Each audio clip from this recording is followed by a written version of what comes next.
Bonjour, donc dans cette nouvelle vidéo qui je l'espère sera courte, on va voir comment créer une forêt à partir de plusieurs arbres en fait, et comment justement générer un peu une forêt avec des arbres, avec des couleurs aléatoires aussi, parce que ça permettra d'éviter la répétitivité, comme ça on fait un peu moins d'arbres. Alors, pour commencer, un peu comme un livre de recettes, hein, ce qu'il va vous falloir c'est un pack avec des arbres. Alors sur TurboSquid par exemple, il y a plusieurs packs d'arbres, je vous mettrai le lien.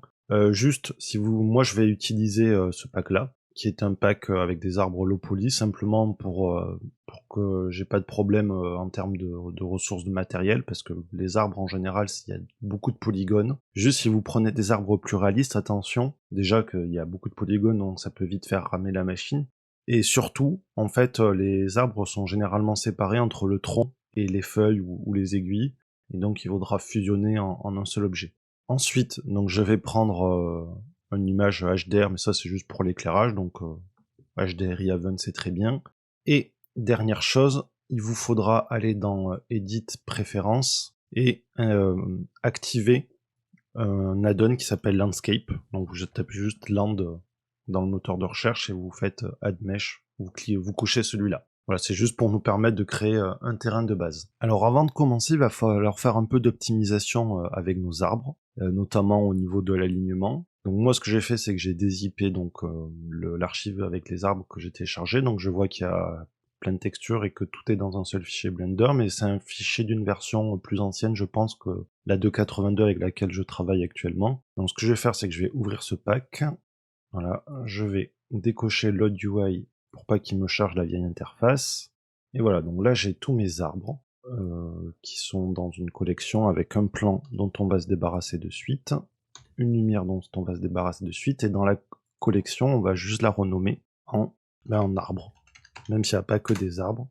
Voilà, et ces arbres là en fait, ce qu'on va faire, donc déjà on va regarder quoi? On va regarder dans item, voilà, on voit qu'il y a des problèmes au niveau de l'échelle, puisqu'elle n'est pas à 1, et ça me plaît pas. Et ensuite, ce qu'il va falloir, c'est que tous les arbres soient alignés sur l'axe Y. C'est-à-dire qu'il ne faut pas qu'ils soient debout comme ça, parce qu'on va utiliser le système de particules. Le système de particules est un peu cassé, et du coup, il faut que nos arbres soient alignés en Y. Il faut juste vérifier ça, d'une part, et d'autre part, là, vous voyez, tous les arbres ont leur point de pivot qui est pile au niveau de la base du tronc, et nous ça va pas parce que c'est à ce niveau-là que l'arbre va être au-dessus du sol, et si l'arbre est un peu penché, on va voir le dessous, et c'est pas beau. Donc ce qu'on va faire pour chaque arbre, c'est d'une part, donc passer en mode édition, le descendre un petit peu, là on le voit, là le point de pivot c'est ce petit rond orange, donc c'est l'origine de l'objet. Voilà, donc j'ai un peu descendu l'arbre pour que du coup toute cette partie-là, ici, là, enfin, hop, ici, là, bon, j'arrive pas à tracer des traits droits, mais ça va être au-dessus du sol, en fait. Au-dessous du sol, pardon.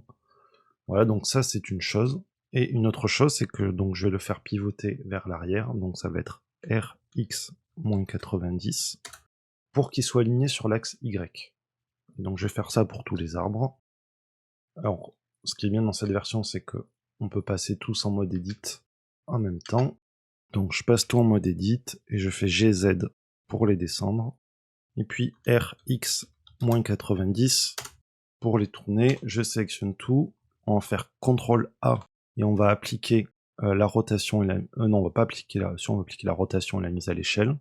Voilà. Ensuite, ces arbres, ils ont dû être faits pour Cycle. Voilà, donc moi je vais passer en moteur de rendu Eevee. Et je vais vous montrer une petite technique pour faire varier les couleurs, en fait. Donc ce qu'on va faire, c'est que je vais passer dans Shading. Je vais sélectionner par exemple cet arbre-là qui s'appelle Tree 1. Et Tree 1, en fait, on va modifier sa texture. Donc ce que je vais faire, c'est que je vais prendre la texture, je vais la déplacer un peu. On va rajouter un nœud qui s'appelle Object Info, donc qui est dans Input Object Info. Et dans Object Info, on a une sortie qui s'appelle Random. Cette sortie Random, en fait, ce qu'il fait, c'est qu'elle va donner un chiffre aléatoire entre 0 et 1 pour chacun des objets qui a ce matériau. Donc par exemple, si je vais le dupliquer, lui, plusieurs fois, après j'effacerai les copies, mais voilà. Donc là, vous voyez, ils ont tous la même couleur. Et si je fais une prévisualisation, donc avec CTRL Maj, je clique pour prévisualiser, vous voyez qu'ils ont là différents niveaux de gris. Parce qu'en fait, c'est une valeur entre 0 et 1. Et en fait, on va se servir de ça pour ajouter de la variation. Donc pour ce faire, on va aller dans Color, et on va utiliser un nœud qui s'appelle Hue Saturation, et en fait, on va changer la teinte. Donc Hue, H-U-E, c'est la teinte. Donc on va brancher la couleur dans la teinte. Voilà, donc là il se passe rien. Vous voyez que si je change la teinte, on va avoir des variations. Alors il y a des couleurs un peu bizarres, hein. Là par exemple si je mets random, on risque d'avoir des arbres voilà, avec les troncs violets, des trucs comme ça. Nous c'est ce qu'on veut pas, même si ça peut faire joli d'avoir des arbres un peu rouges. Voilà, donc ce qu'on va faire, c'est que je vais regarder on va dire ce qu'on appelle le range, donc entre quelle valeur et quelle valeur je veux garder. Donc je vois qu'entre 0,5 qui est la couleur de base et à peu près 0,7. Donc 0,5, 0,7. Donc ce que je vais faire, c'est que je vais ajouter un nœud qui est dans le converteur qui s'appelle mapRange. Donc dans mapRange, on va brancher random à value, donc on va lui rentrer cette valeur. Donc les valeurs, on va aller dans from, donc ça va entre 0 et 1, donc ça on touche pas. Par contre, on veut qu'ils sortent juste entre 0,5 et 0,7. Et maintenant, si je branche ça dans Hue, dans Tint, voilà, donc j'ai mes arbres qui ont différentes teintes dans les tons que je veux. Donc voilà, donc j'ai ces 3 nœuds. Et ces 3 nœuds, on va les répéter pour tous les autres arbres. Hop, alors je vais supprimer ça. Et ce que je vais faire, c'est que je vais sélectionner ces 3 nœuds. Et je vais faire CTRL-G pour créer un groupe de nœuds. Ce groupe de nœuds, on va l'appeler variation de teinte. Voilà. Et pour chaque arbre, du coup, je vais ajouter ce nœud. Ah, il sépare. Ah oui, mais je l'ai pas bien renommé. C'est là qu'il faut que je le renomme. Voilà. Alors, si jamais vous utilisez des couleurs pleines, puisqu'il peut y avoir, si vous utilisez des arbres low poly comme ça ou autre, il peut y avoir des couleurs pleines et pas juste des textures. On verra, je vais vous montrer avec le rocher comment faire. Alors, non, mais mon groupe de nœuds, il veut pas le renommer correctement. Ah, bah voilà. Voilà, et donc pour le rocher, je vois que l'image elle est déjà en niveau de gris. Donc ce que je vais faire, c'est que je vais prendre un mix RGB. Non, on va pas faire comme ça. On va faire une meilleure méthode. Donc on va ajouter un nœud object info. Et ce nœud object info, on va lui mettre un converteur de type color ramp. Et dans color ramp, on va rentrer les couleurs qu'on voudrait pour notre rocher. Alors moi je vais aller dans des teintes un peu bleues, vers des teintes un peu gris-marron. Et puis on va laisser le blanc comme ça. Et en fait, on aura comme ça toute une variété de teintes dans ces tons. Alors si vous voulez juste avoir des couleurs vraiment tranchées, vous pouvez faire constante. Du coup là par exemple, on n'aura que ces 3 couleurs. Moi je laisse en is. Et donc on va mixer avec un nœud mix RGB. Donc on va prendre la couleur de base, on va la multiplier par notre color ramp. Donc on prend ce nœud là et on le passe en multiply au lieu de mix. Et on passe à 1. Et du coup maintenant si je duplique lui, vous voyez qu'on va avoir des teintes vraiment différentes. Voilà, donc ça c'est pratique puisque en fait tous ces objets là, ça va être répété. Alors évidemment pour votre forêt, plus vous avez une variété d'arbres, mieux ce sera. Là il y en a une dizaine plus des troncs morts on va dire. Donc c'est largement suffisant, et si en plus on fait des petites variations de couleurs, c'est encore mieux. Alors maintenant notre document là, ce qu'on va faire c'est qu'on va juste, donc on s'assure qu'il y a juste la collection avec arbres et qu'il y a juste les arbres dedans, voilà, et on va l'enregistrer. Alors moi je vais l'enregistrer sous un autre nom, donc je vais me l'appeler pack arbre low poly, voilà, et on va faire un nouveau document. Dans ce document on va supprimer le cube, on peut supprimer la lumière puisqu'on rajoutera un soleil après, et en fait on va commencer par ajouter ce qu'on appelle un landscape, donc un espèce de terrain, et pour ça donc, on va utiliser l'add-on dont je vous ai parlé au début. Donc pour rappel, dans préférences, c'est l'add-on Ant Landscape. Alors vous pouvez le sculpter sinon votre terrain si vous préférez, mais là moi c'est pour aller plus vite. Et donc une fois qu'on a activé cet add-on, j'ai un nouvel onglet dans la vue 3D qui s'appelle Create, et il y a une section Landscape, donc j'appuie sur Landscape, voilà, et donc il nous crée un terrain. Et ce terrain, donc vous avez là tout plein d'options, donc le but c'est pas de faire un tuto sur le terrain, donc voilà, mais juste vous avez plusieurs trucs prédéfinis, hein, si vous voulez avoir un terrain avec une rivière par exemple, ou un volcan, etc., etc. Donc moi ce que je veux, je sais qu'il y a un truc, voilà, ça s'appelle large terrain, donc je vais utiliser celui-là parce qu'il est il est assez grand. J'enregistre, on va appeler ça forêt. Bon, alors chaque fois vous voyez pas, mais j'ai les pop-up qui s'ouvrent à la fenêtre d'à côté. Voilà, donc on a ce terrain, là j'y touche plus. Et ce que je vais faire, c'est que sur ce terrain, on va utiliser un système de particules. Et ce système de particules, en fait, on va lui dire d'utiliser les arbres de la collection arbres qu'on a créé précédemment. Alors déjà, on va lier, on va pas importer les arbres en tant qu'objet, mais on va les lier. C'est-à-dire qu'on va faire un lien vers la collection de l'autre fichier. Donc pour ça, on va faire link. Et dans link, alors où est-ce que j'ai enregistré? Voilà, donc je vais là où j'ai enregistré mon pack d'arbres low poly, et on va lui dire de récupérer la collection arbres. Voilà, et là je vois que j'ai ma collection d'arbres. Alors en fait c'est un seul objet hein, avec tous mes arbres, mais ça c'est pas important. Et ça permet en fait de garder notre document plutôt clean. En fait, hein. On a toute notre collection d'arbres qui sont encodés. Alors évidemment vous pouvez le faire direct tout dans un même fichier, mais voilà, moi je préfère faire comme ça, c'est plus propre. Ensuite, on va créer, donc je resélectionne mon landscape, et je vais lui créer un système de particules. Donc on a deux types de systèmes de particules, hein, si vous ne connaissez pas. On a un type émetteur qui permet de faire tomber d'émettre des particules. Donc si vous voulez faire de la pluie, de la neige ou autre, c'est ça. Et un type R qui permet de faire pousser des cheveux. Donc ici on voit qu'il y a des cheveux qui ont poussé, mais nous on ne veut pas utiliser des cheveux. Et ce qu'il y a de bien en fait, c'est qu'il y a une section render, et dans render on peut lui dire qu'est-ce qu'on veut pour les cheveux.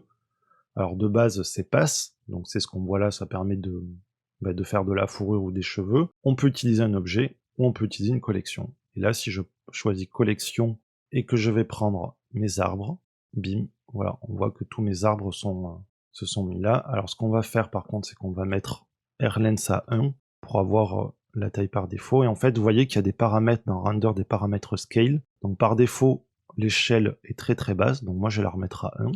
Voilà, comme ça j'ai ma taille de base des arbres. Et on va ajouter déjà scale randomness, donc on va ajouter une échelle aléatoire.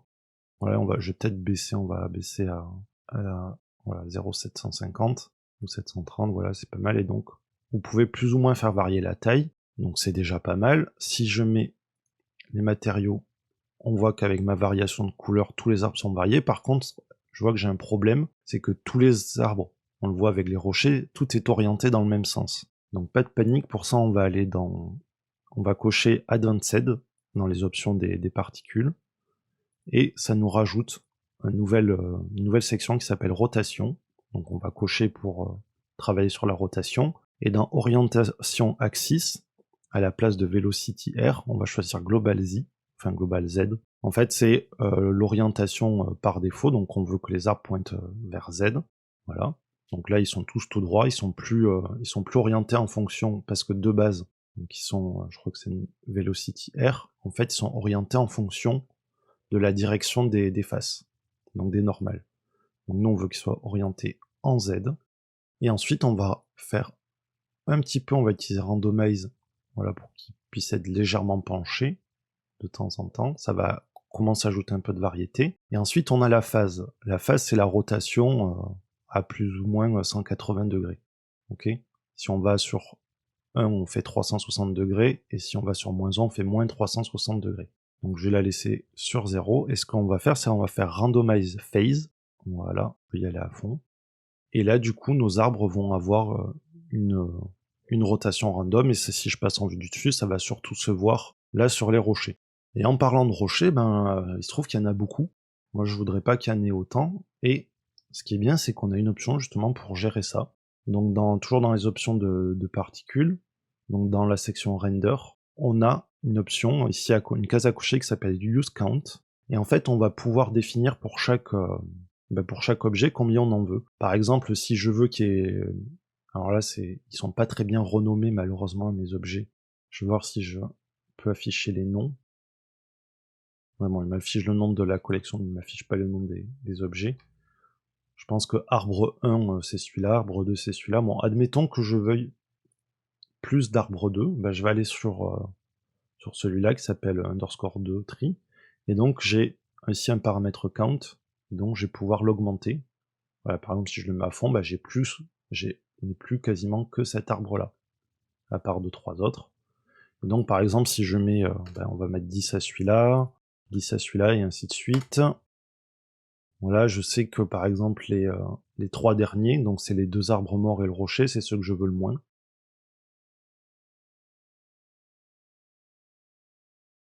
Et voilà. Et donc là, j'ai diminué le nombre de rochers, même si j'en ai encore beaucoup. Alors si je passe à 0, bah, il n'y en a plus du tout. Donc voilà, donc il va falloir que vous jouiez sur ça. Et donc voilà, donc là maintenant vous pouvez faire votre forêt. Donc maintenant, là, ce qui va se passer ensuite, c'est que notre forêt, on veut pas qu'il y ait des arbres de partout, hein. Moi, je voudrais par exemple, je sais pas si vous voulez tailler un chemin ou autre, donc on va avoir deux méthodes. Une première méthode en utilisant le weight paint et une autre méthode en utilisant les textures. Alors, pour rappel, le weight paint, en fait, c'est l'attribution d'un poids, de weight en anglais, à chaque point du maillage. Donc là, par exemple, ouais, j'ai mon terrain avec, il y a beaucoup de points, donc ça va être pratique pour faire le weight paint. En fait, à chaque point, on va lui attribuer une valeur entre 0 et 1. Donc pour ça, on va aller dans weight paint, dans le mode weight paint.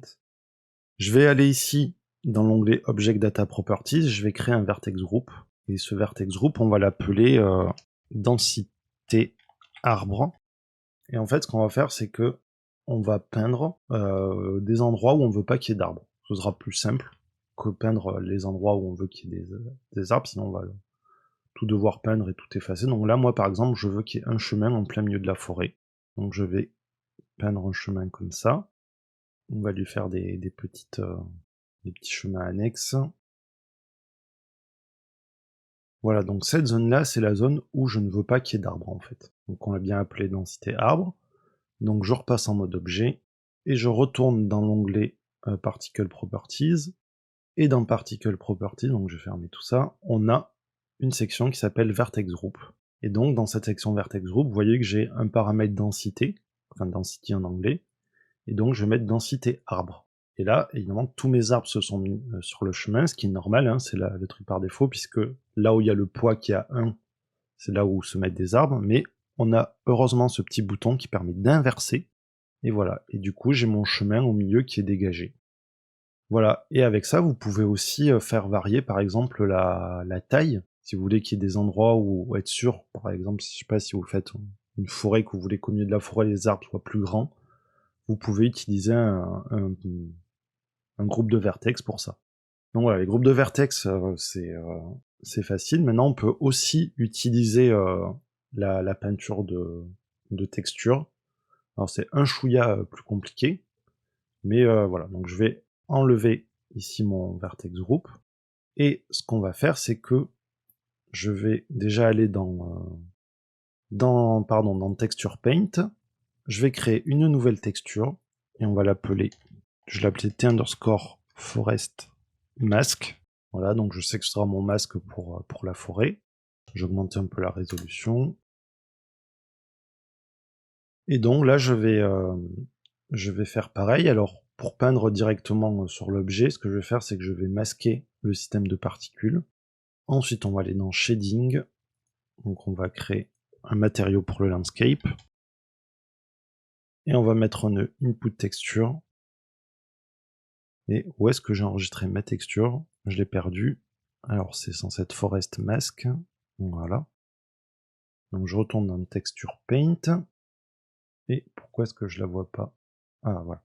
Et donc là je vais peindre mon chemin en blanc. Ah, mais j'ai pas fait le dépliage UV. Donc c'est normal que je puisse pas peindre. Voilà, donc vite fait, je vais en mode Edit Unwrap pour déplier. Ok, et là je vais pouvoir peindre. Ok, donc comme tout à l'heure, hein, on peut faire notre chemin, on va en faire un peu différent.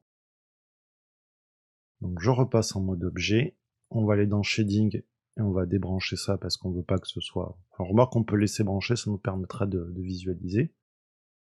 Donc ici, donc je vais dans les Particle Settings, et on a une section texture. Donc je vais cliquer sur New, celui-là je vais l'appeler Masque Forêt.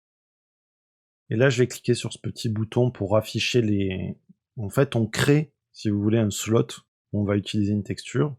Et en fait, on peut en utiliser plusieurs, hein. Et ce slot, pour l'ouvrir ensuite, pour ouvrir les paramètres de la texture, on peut appuyer sur ce petit bouton, ça nous ouvre juste l'onglet texture en bas, et là on va définir qu'est-ce que c'est. Donc moi je vais choisir que c'est mon image, Forest Mask, donc c'est une première chose. Et ensuite, cette image, on va aller dans Influence.